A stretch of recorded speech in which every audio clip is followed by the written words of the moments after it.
Chers adorateurs, permettez-moi de vous lire en guise de vœu pour ce Noël et cette nouvelle année 2023 quelques versets du deuxième livre des Maccabées. Livre peu connu, alors je vous donne quelques petites remarques pour commencer, pour mieux le comprendre.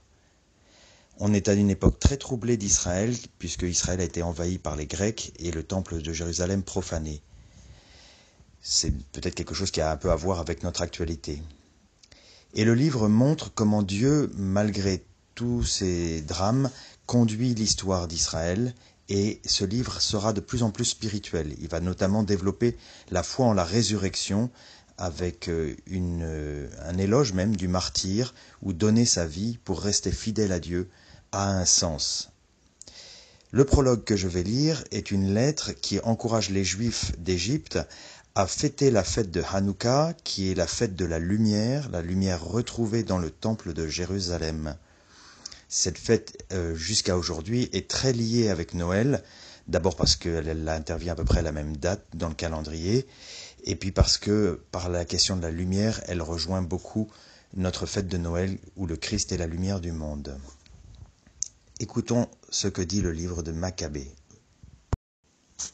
Salut aux frères juifs qui sont en Égypte. Leurs frères juifs de Jérusalem et du pays de Judée leur souhaitent une véritable paix. Que Dieu vous comble de ses bienfaits, qu'il se souvienne de son alliance avec Abraham, Isaac et Jacob, ses fidèles serviteurs. Qu'il vous donne à tous un cœur pour l'adorer et faire sa volonté généreusement et sincèrement. Qu'il ouvre votre cœur à sa loi et à ses commandements pour qu'il y mette la paix. Qu'il écoute vos prières et se réconcilie avec vous, qu'il ne vous abandonne pas au jour du malheur. Quant à nous, nous prions d'ici pour vous.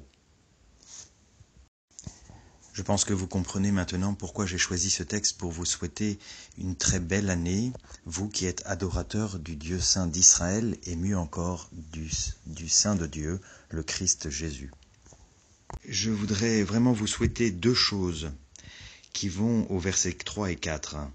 Le don d'un cœur pour l'adorer. Je souhaite et je prie ardemment pour que Dieu vous donne un cœur d'adorateur, en esprit et en vérité, comme dira Jésus.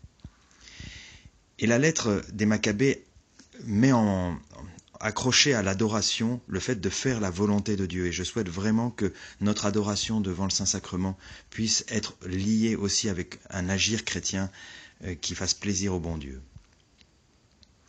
Le deuxième point qui s'associe au don d'un cœur pour adorer, c'est d'ouvrir son cœur à la loi et à la paix. Effectivement, comment pourrions-nous savoir ce qu'il faut faire pour plaire à Dieu si nous ne méditons pas de temps en temps ce que Dieu demande à ses fils et à ses filles. Et enfin, le verset 5, qui est plus orienté sur la prière,